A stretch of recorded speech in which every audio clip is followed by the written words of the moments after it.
था और देश के गणमान्य लोग अनेक महीनों तक बैठ करके विचार विमर्श करके देश की भावनाओं को समझ करके देश की सामाजिक परिस्थितियों को समझ करके हमारे संविधान का निर्माण किया है। और जो लोग सनातन को गाली देते हैं ना, वो भी कान खोल करके सुन लो। ये जो संविधान इतना महान बना है, ये जो संविधान हमें देश को आगे ले जाने की ताकत देता है, इस संविधान को बनाने के लिए जो संविधान सभा थी, उसमें 80-90% से भी ज्यादा, 80-90% से भी ज्यादा सबके सब सनातनी थे। और उन सनातनियों ने इतना उत्तम संविधान बनाने में बाबा साहब आंबेडकर का साथ दिया है। और इसलिए हकीकत तो यह है, देश की आजादी के बाद संविधान को राजनीति का हथियार नहीं, संविधान को श्रद्धा के रूप में जन मन में प्रस्थापित करना चाहिए था।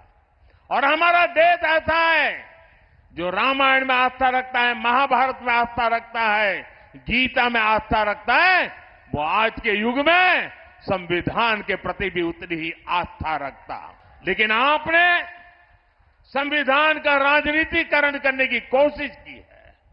हमने संविधान के प्रति आस्था पैदा करने के लिए लगातार कोशिश की है। जब पार्लियामेंट में मैं ये प्रस्ताव लेकर के आया कि हमने देश में संविधान दिवस मनाना चाहिए, तब कांग्रेस पार्टी के नेता श्रीमान खड़गे जी ने पार्लियामेंट में उसका विरोध किया था। उन्होंने कहा था, अरे 26 जनवरी तो है, संविधान दिवस की क्या जरूरत है।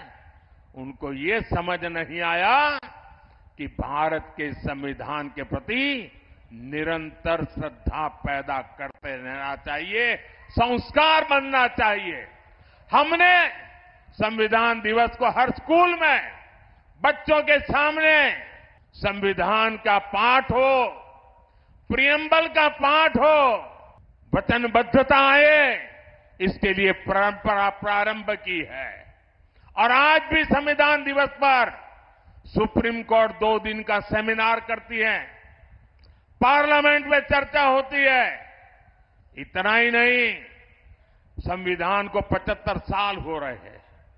संविधान के 75 साल मनाने का सबसे बड़ा कार्यक्रम हमने प्रारंभ किया है। इतना ही नहीं, हम चाहते हैं कि संविधान सिर्फ अदालतों में दलील के लिए काम आए, इतना पूरता नहीं है। संविधान हमारे जीवन को, हमारे संस्कारों को, हमारी भावनाओं को नई ताकत देने वाला संविधान वो ताकत है जिसको हमें दिलों तक पहुंचाना है। आपके लिए संविधान राजनीति का हथकंडा होगा, हमारे लिए संविधान श्रद्धा का केंद्र है, हमारे लिए संविधान आस्था का केंद्र है, हमारे लिए संविधान आने वाले 2047 के सपनों को पूरा करने का हमारा मार्गदर्शक है।